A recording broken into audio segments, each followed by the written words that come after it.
আল্লাহ তাআলা কখনোই আমাদের উপর এমন কোনো বোঝা চাপিয়ে দেন না যেটা আমাদের সামর্থ্যের বাইরে চলে যায়। এটা একটি চিরন্তন সত্য। আপনি ঠিকই শুনেছেন। আমাদের রব আমাদের ক্ষমতার বাইরে কিছু দেন না।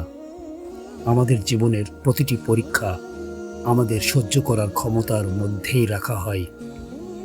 রব্বুল আলামিন নিজেই বলেছেন, তাঁর রহমত থেকে নিরাশ হতে নেই। আমরা যতই পাপ করি না কেন, আশার দরজা কখনো বন্ধ হয় না। ধরুন, একবার অন্তর থেকে আপনি আল্লাহকে ডাকলেন, চোখ ভিজে গেল অশ্রুতে, হৃদয় ভেঙে গেল অনুশোচনায়। আপনি যদি সেজদায় গিয়ে বলেন, হে আল্লাহ, আমাকে ক্ষমা করে দিন, আর যদি আপনার অন্তর সত্যিই পরিষ্কার হয়, তাহলে আল্লাহ অবশ্যই শুনবেন। শুধু ক্ষমাই করবেন না, বরং আপনার গুনাহগুলোকে নেকিতে পরিণত করে দেবেন। এটাই তার অশেষ দয়া। খারাপ কাজ করার পর অনুশোচনা হওয়া খুবই জরুরি। এই অনুশোচনাই মানুষের ফিরে আসার প্রথম ধাপ। নবী করিম সাল্লাল্লাহু আলাইহি ওয়াসাল্লাম বলেছেন, আল্লাহ যখন এই বিশ্ব সৃষ্টি করেন, তখন তিনি একটি কিতাব লিখেছেন, যা তাঁর কাছেই সংরক্ষিত। আরশের উপর লেখা আছে, আমার রহমত আমার গজবের উপর প্রাধান্য পেয়েছে। ভাবুন কত বড় দয়া! অর্থাৎ আল্লাহর দয়া তাঁর শাস্তির চেয়েও বড়। তাহলে আমরা কেন হতাশ হব? কেন নিরাশায় ডুবে থাকব? জীবনের প্রতিটি কঠিন সময়ে হতাশ হওয়ার কোনো সুযোগ নেই। সমস্যা আসবেই, এটাই জীবনের নিয়ম। পারিবারিক সমস্যা, অর্থের সমস্যা, মানসিক কষ্ট সবই আসবে। এই সময়ে আমরা আল্লাহকে বেশি স্মরণ করি, কিন্তু যখন সব ঠিক থাকে তখন আমরা দূরে সরে যাই। এটাই মানুষের স্বভাব, এটাই আমাদের দুর্বলতা। হয়তো এই কারণেই কখনো কখনো কঠিন সময় আসে। আল্লাহ চান আমরা তাঁর কাছে ফিরে আসি। তিনি চান আমরা সবসময় তাকে স্মরণ করি, শুধু বিপদে নয়, সুখেও তাঁকে ডাকি। এবার শুনুন একটি ঘটনা, দুই বন্ধুর গল্প। একজন ছিল খুব নেক, অন্যজন ছিল পথভ্রষ্ট। একজন সবসময় ইবাদতে ব্যস্ত, নামাজ, দোয়া, জিকির। অন্যজন ডুবে থাকত পাপে আর ভুলে। ভালো বন্ধুটি সবসময় বোঝাতো, ভাই, আল্লাহর পথে ফিরে আসো। কিন্তু খারাপ বন্ধু শুনত না। সে বলতো, তুমি কি আমার বিচারক? আল্লাহকে আল্লাহ থাকতে দাও, আমাকে শেখাতে এসো না। একদিন সেই ভালো ব্যক্তি তার বন্ধুকে বড় অপরাধে দেখে রাগে ক্ষোভে বলে ফেলল, আল্লাহ তোকে ক্ষমা করবেন না। এই কথাটাই হয়ে গেল তার জীবনের সবচেয়ে বড় ভুল। কারণ সে আল্লাহর রহমতকে সীমাবদ্ধ করে ফেলল। আল্লাহ দুজনের রূহ কবজ করলেন এবং সামনে হাজির করলেন। তারপর প্রশ্ন করলেন, তুমি কে? আমার রহমত সম্পর্কে তোমাকে কে অধিকার দিল? তুমি কিভাবে বলো আমি কাকে ক্ষমা করব? ফলাফল, যে ভালো ছিল সে গেল জাহান্নামে, আর যে আশা করেছিল সে পেল জান্নাত। এটা শুধু মুখের কথা ছিল না, এটা ছিল অন্তরের অহংকার। ঠিক যেমন ইবলিস অহংকারে ধ্বংস হয়েছিল। সে বলেছিল, আমি আগুনের তৈরি, আদম মাটির। এই অহংকারই তাকে শেষ করেছে। আমাদের জন্য বড় শিক্ষা, ইবাদত করতে করতে কখনো যেন অহংকারী না হয়ে যাই। এটাই সবচেয়ে বড় সতর্কতা। নামাজ পড়ি, রোজা রাখি, হজ করি, দান করি, তাই বলে আমরা সবার চেয়ে ভালো, এটা ভাবা ভুল। আমরা কেউই জানি না আমাদের আমল কবুল হচ্ছে কিনা। এক ফোঁটা অহংকারী সব নষ্ট করে দিতে পারে। আরেকটি ঘটনা শুনুন। এক ব্যক্তি 500 বছর ইবাদত করেছিল এক পাহাড়ে। খাবার, পানি সবই ছিল আল্লাহর দান। সে শুধু ইবাদতই কাটিয়েছে পুরো জীবন। কিয়ামতের দিন তাকে বলা হবে, আমার রহমত, জান্নাতে যাও। কিন্তু সে বলবে, আমার আমলের কারণে। আল্লাহ বলবেন, ঠিক আছে, হিসাব হোক। তারপর তুলনা হবে। এক পাল্লায় তার আমল, অন্য পাল্লায় এক চোখের নিয়ামত। ফলাফল, আমল কম পড়ে গেল।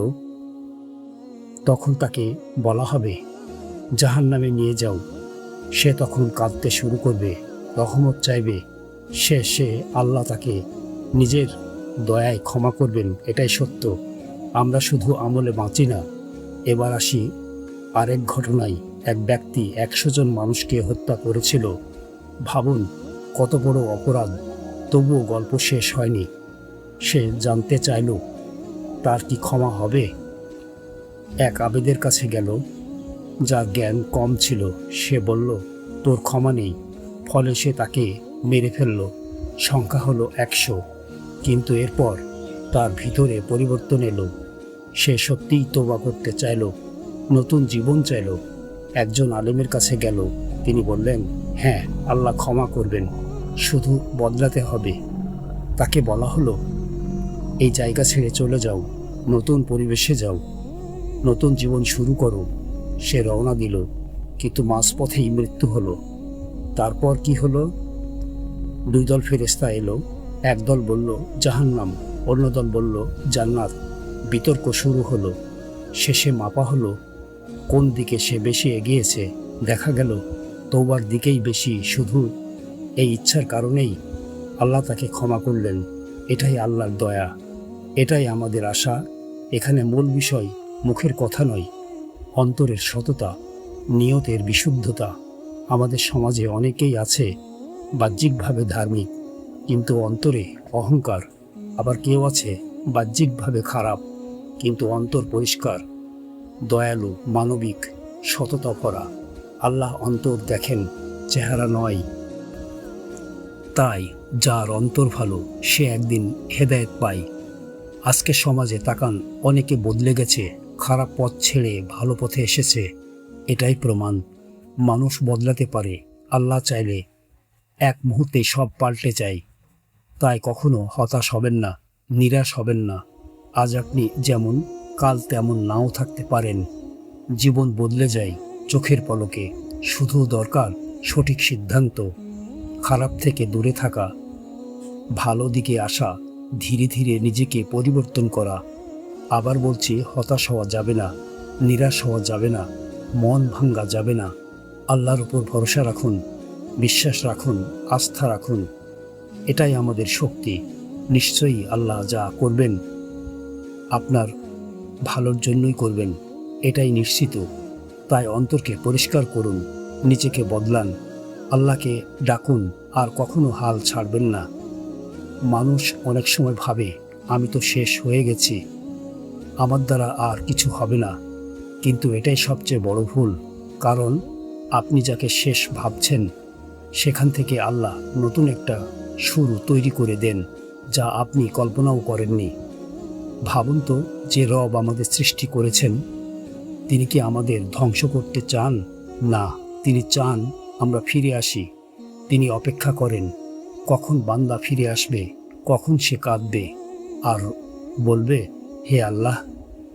সমস্যা আসলে আমরা কাঁদি, কিন্তু বুঝি না। এই কষ্টটাই হয়তো আমাদের জন্য রহমত, কারণ এই কষ্টই আমাদেরকে সেজদায় নিয়ে আসে, যেখানে আমরা সত্যিকার অর্থে আল্লাহর কাছে পৌঁছাই। এখানে একটা বিষয় বুঝতে হবে, আমরা কারো বিচারক নই। আমরা শুধু নিজেরটা দেখব, অন্যের শেষটা আমরা জানি না। আজ যে খারাপ সে কাল ভালো হতে পারে, আর আজ যে ভালো সে কাল হারিয়েও যেতে পারে। অহংকার খুবই সূক্ষ্ম, এটা বোঝা যায় না সহজে। ধীরে ধীরে এটা আমাদের ভেতর ঢুকে যায়, আর যখন আমরা বুঝি তখন অনেক দেরি হয়ে যায়। তাই সবসময় নিজেকে ছোট ভাবা জরুরি। এখান থেকে শিক্ষা হলো, আমরা যতই ইবাদত করি, আমরা কখনোই আল্লাহর হক আদায় করতে পারবো না। সব কিছুই তার দয়া। তাই আমাদের ভরসা হওয়া উচিত নিজের আমল না, বরং আল্লাহর রহমত।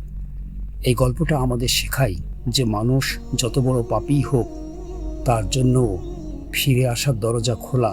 শুধু দরকার একটা সত্যিকারের সিদ্ধান্ত, একটা সত্যিকারের তওবা, যা অন্তর থেকে আসে।